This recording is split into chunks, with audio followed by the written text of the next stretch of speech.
बच्चों, कैसे हो आप लोग।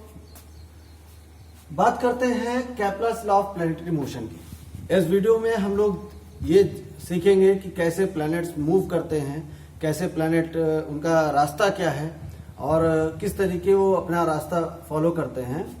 तो सबसे पहले जो जोहान्स केपलर एक साइंटिस्ट हैं, जो फिजिसिस्ट हैं, आप कह सकते हैं फिजिक्स के क्षेत्र में उन्होंने बहुत काम किया है। तो उन्होंने बताया कि कैसे प्लैनेट्स मूव करते हैं। प्लैनेट के मोशन को उन्होंने कुछ लॉज के थ्रू एक्सप्लेन किया कि प्लैनेट्स किस ऑर्बिट या किस तरीके का रास्ता फॉलो करते हैं। तो सबसे पहले उन्होंने ये बताया कि जो प्लैनेट होते हैं वो एक इलिप्टिकल ऑर्बिट पर मोशन करते हैं। कैसे ऑर्बिट को फॉलो करते हैं? Elliptical orbit. अब सबसे पहले हम जानते हैं कि इलिप्टिकल ऑर्बिट बनता कैसे है। जैसे अभी तक हम लोगों ने दो तीन चीजें पढ़ी हैं, जैसे लीनियर मोशन के बारे में बात की, सर्कुलर मोशन के बारे में बात की, लेकिन ये इलिप्टिकल ऑर्बिट यानी सर्कुलर पाथ के बारे में बात की, लीनियर पाथ के बारे में बात की। ये इलिप्टिकल पाथ कैसे होता है, इसके बारे में हम इस वीडियो में थोड़ा सा बेसिक कॉन्सेप्ट के साथ आगे बढ़ते हैं। तो सबसे पहले हम ये देखें कि इलिप्टिकल पाथ होता कैसे है। बेटा सर्कुलर पाथ तो आपको पता ही है, सर्कल है, ये इसका सेंटर होता है, ठीक।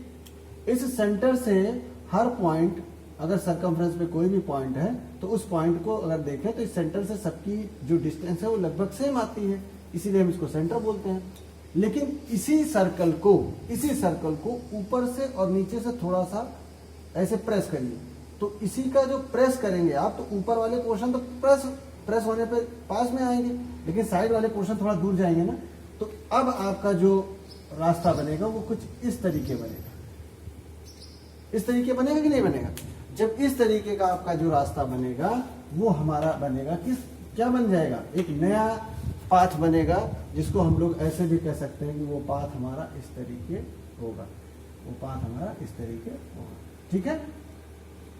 और ये पाथ कोई और नहीं, ये पाथ हमारा इलिप्टिकल ऑर्बिट हुई। ये कैसी ऑर्बिट हुई? इलिप्टिकल। एलिप्स की खास बात ये होती है बेटा, इसके दो फोकस होते हैं, इसके दो फोकस होते हैं, इसीलिए एलिप्स में दो फोकस होते हैं। और फोकस का जो प्लूरल वर्ब है यानी बहुवचन है वो है फोसाई, इसीलिए इनको ये हम कहते हैं कि एलिप्स में दो फोकस होते हैं, यानी टू फोसाई होती हैं एलिप्स में। तो ये दोनों फोकस क्या है? अगर इसको मानते हैं हम F1 है, ये हमारा F1 है और ये F2 है, और इस सर्कमफ्रेंस पे कोई भी दो पॉइंट ले लेते, सपोज करो चाहे P पॉइंट लिया और हमने Q पॉइंट लिया, तो अगर हम इस P पॉइंट की दूरी की बात करें तो F1 से इसकी कुछ दूरी होगी कि नहीं होगी? होगी। F2 से कुछ दूरी होगी, ठीक है। अगर Q की बात करें तो Q की भी F1 से कुछ डिस्टेंस होगी और Q की F2 से भी कुछ डिस्टेंस होगी। तो इस केस में इलिप्स की एक खास बात होती है, जैसे हमारा मैंने आपको सर्कुलर पाथ के बारे में बताया। सर्कुलर पाथ में क्या होता है? सेंटर से उसके सर्कमफ्रेंस पे कोई भी पॉइंट होगा तो उसकी दूरी क्या होगी, यानी डिस्टेंस क्या होगी, जो रेडियस होती है वो लगभग सेम आती है, कांस्टेंट होती है। इलिप्स थोड़ा सा केवल ट्विस्ट है इसमें। इस बात को आप समझिएगा कि F1 से P की दूरी, F1 से P की डिस्टेंस और ऐड करते हैं अगर P से F2 की दूरी को, तो इस कोई डिस्टेंस आएगी ना, इन दोनों का सम करने पे कुछ डिस्टेंस आएगी, वो इक्वल होगी, हमेशा याद रखिएगा, QF1 प्लस QF2। बात को समझ रहे हैं ना कि सर्कमफ्रेंस पे कोई भी पॉइंट आ जाए तो उस पॉइंट की दोनों फोसाई से जो डिस्टेंस का सम होगा वो हमेशा कांस्टेंट होगा। कैसा होगा? कांस्टेंट होगा, यानी फिक्स होगा। तो ये हमारी एलिप्स की बातें हो गई। एलिप्स होता क्या है ना? तो ये इस तरीके। तो जो केपलर ने फर्स्ट लॉ दिया, वो फर्स्ट लॉ क्या है? केपलर का फर्स्ट लॉ क्या है कि जो प्लैनेट्स होते हैं वो प्लैनेट कैसे मूव करते हैं? इलिप्टिकल ऑर्बिट पे मूव करते हैं, और उन इलिप्टिकल ऑर्बिट की दो फोसाई होती है, जिसमें एक फोकस पर सन होता है, एक फोकस पे क्या होता है? सन प्रेजेंट होता है। तो जो फर्स्ट इन्होंने बताया, जो केपलर के फर्स्ट लॉ जो है उस फर्स्ट लॉ में हमको क्या बता रहा है, केपलर का फर्स्ट लॉ हमें बता रहा है कि जो एलिप्स प्लैनेट हैं, वो प्लैनेट जो मोशन कर रहे हैं वो इलेप्टिकल ऑर्बिट पे मोशन कर रहे हैं, जिसके एक फोकस पे क्या है, एक फोकस पे हमारा सन है, एक फोकस पे हमारा सन है, यानी ये हमारा एक फोकस पे सन है, दूसरा फोकस से कोई मतलब नहीं। और ये हमारा सपोज करिए ये हमारा प्लैनेट है, ठीक है, प्लैनेट ऐसे मूव करेगा, प्लैनेट के मोशन की डायरेक्शन ये है, यानी ये इसी इलेक्ट्रिकल पाथ पर मोशन करेगा, और एक फोकस जो होगा उस फोकस पे एक सन होगा, ठीक है। तो ये हमारा फर्स्ट लॉ है। तो फर्स्ट लॉ क्या है कि जो प्लैनेट्स होते हैं वो प्लैनेट्स इलेक्ट्रिकल ऑर्बिट पे मोशन करते हैं, जिसमें जो इलेक्ट्रिकल ऑर्बिट का जो फोकस होता है उसके एक फोकस पर सन प्रेजेंट होता है, ठीक है। तो ये स्टेटमेंट आप नोट कर लीजिए जो इस पे लिखा। सेकंड लॉ क्या है बेटा, तो सेकंड में आप देखिए, सेकंड हमारा है, सेकंड है कि जो प्लैनेट होता है, यानी जो प्लैनेट है, ये प्लैनेट अगर बात करें तो ये सपोज करिए यहां पे था, ठीक है, तो ये प्लैनेट इस समय इस प्लैनेट की कुछ दूरी रही होगी, ठीक, थोड़ी देर के बाद प्लैनेट यहां आ गया तो यहां आ गया, ठीक है, और उसके कुछ देर बाद प्लैनेट यहां आ गया। सपोज करिए यहां से यहां पहुंचने में इसको टी टाइम लगा, ठीक है, और उसी टी टाइम में, उसी इंटरवल में वो यहां पहुंच गया, ठीक है। तो उस केस में यहां पर देखिए तो ये बेटा ये दोनों लाइन के बीच में कुछ एरिया है ना, ये एरिया है कि नहीं है, तो ये एरिया है, तो इस एरिया को सपोज करो हमने एक नेम दे दिया A1, ये हमारा फर्स्ट एरिया हो गया। यानी अगर प्लैनेट यहां था और टी टाइम में प्लैनेट यहां पहुंचा, इस पॉइंट पर पहुंचा, यानी ए पॉइंट से प्लैनेट जो है वो बी पॉइंट पे आया, और टी टाइम में यानी किसी एक टाइम इंटरवल में जो प्लैनेट है वो ए पॉइंट से बी पॉइंट पर आया, तो उसने कुछ एरिया कवर किया होगा ना।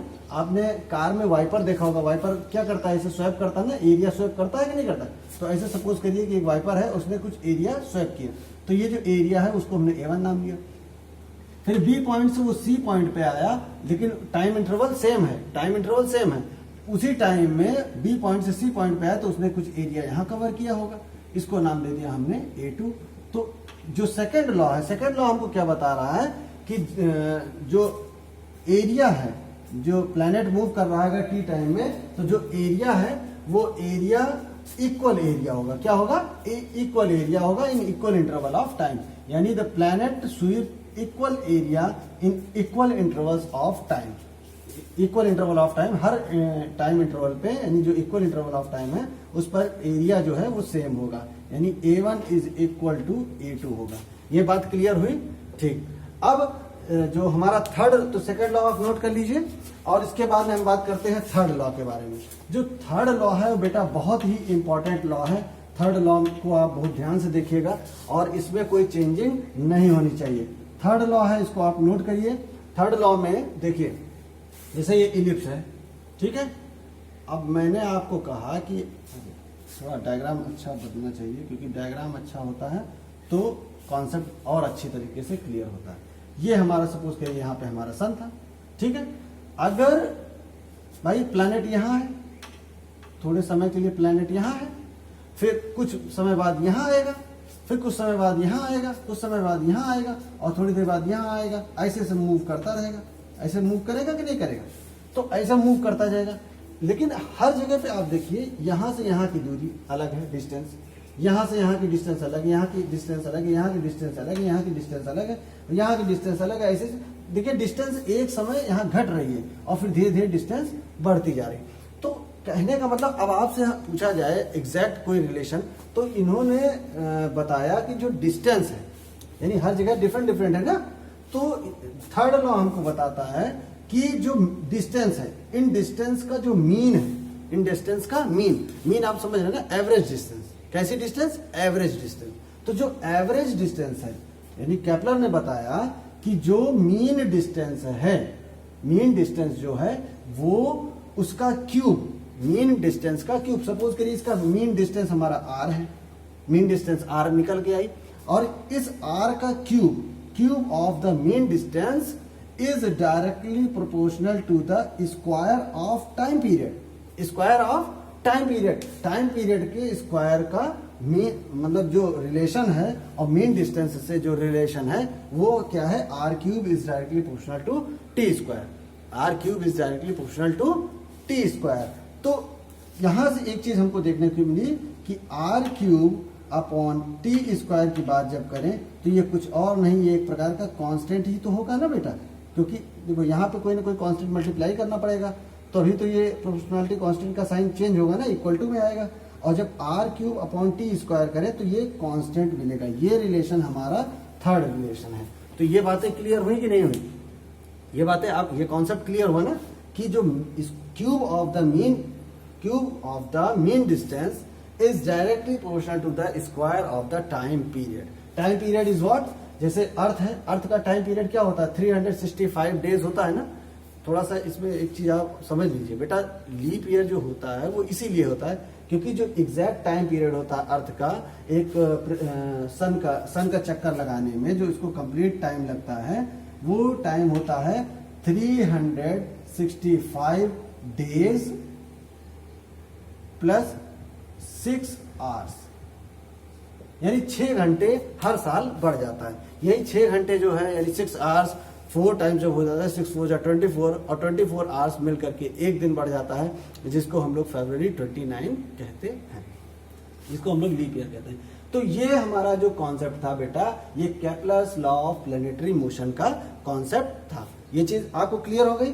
अब एक मैं थोड़ा सा इसके बारे में आपको ये बताता हूं कि केपलर ने इतने नियम तो दे दिए. पहला जो रूल दिया वो ये दिया कि जो प्लैनेट्स होते हैं वो ऑर्बिट पर मोशन करते हैं. प्लैनेट्स जो होते हैं वो इलेक्ट्रिकल ऑर्बिट पर मोशन करते हैं, और जिसमें एलिप्स का एक फोकस पे क्या होता है, सन होता है. सेकंड में इन्होंने बताया कि जब कोई प्लैनेट होता है तो वो स्वीप करता है, इक्वल एरिया स्वीप करता है. स्वीप क्या करता है? इक्वल एरिया स्वीप करता है. यानी और कंडीशन ये है कि वो इक्वल टाइम इंटरवल में, यानी जो टाइम इंटरवल है इक्वल टाइम इंटरवल में इक्वल एरिया स्वीप करता है. ठीक.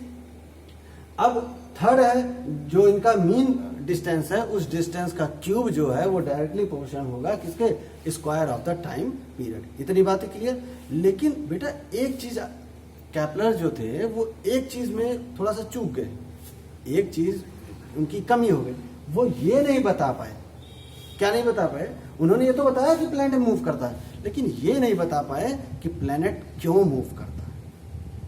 मतलब इन्होंने ये चीज तो बता दी कि इलेप्टिकल ऑर्बिट पर प्लैनेट मूव करता है, अर्थ इलेप्टिकल ऑर्बिट को फॉलो करता है मोशन के लिए, और वो उस इलेप्टिकल ऑर्बिट का जो फोकस होता है उसके एक फोकस पे सन होता है. लेकिन वो ये चीज नहीं बता पाए कि ऐसा क्यों होता है.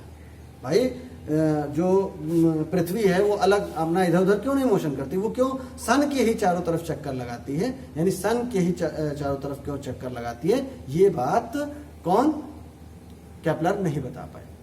इसी बात को आगे चल के जो हमारे दूसरे फिजिक्स के बहुत बढ़िया साइंटिस्ट हैं जो फिजिक्स बताते हैं, उनका नाम है आइजैक न्यूटन, यानी सर आइजैक न्यूटन. तो न्यूटन जब आए तो उन्होंने हमको बताया कि जो प्लैनेट होता है और सन होता है, ये प्लैनेट और सन दोनों क्या है? एक डिफरेंट बॉडीज है ना, और डिफरेंट बॉडी होने की वजह से डिफरेंट मासेस हैं. तब इन्होंने बताया कि इन दोनों बॉडीज के बीच में एक फोर्स ऑफ अट्रैक्शन वर्क करता है, जिसको हम लोग नाम देते हैं ग्रेविटेशनल फोर्स ऑफ अट्रैक्शन. और यही कारण है कि ये ग्रेविटेशनल फोर्स ऑफ अट्रैक्शन जो है वो पृथ्वी को यानी अर्थ को रिवॉल्व कराता है किसके? सन के चारों तरफ. ठीक है बेटा. तो आज के लिए मैं इतना ही आपको बता रहा हूं, और ये सारे कॉन्सेप्ट आप नोट कर लिए होंगे, सारे लॉज को आपने नोट कर लिया होगा, और कोशिश करिएगा कि ये लॉ आप अपने दिमाग में इसको इस तरीके बिठा लीजिए कि कहीं भी प्लैनेटरी मोशन के बारे में बात आए तो ये तीनों लॉज आपके दिमाग में तुरंत प्रेजेंट हो जाने चाहिए.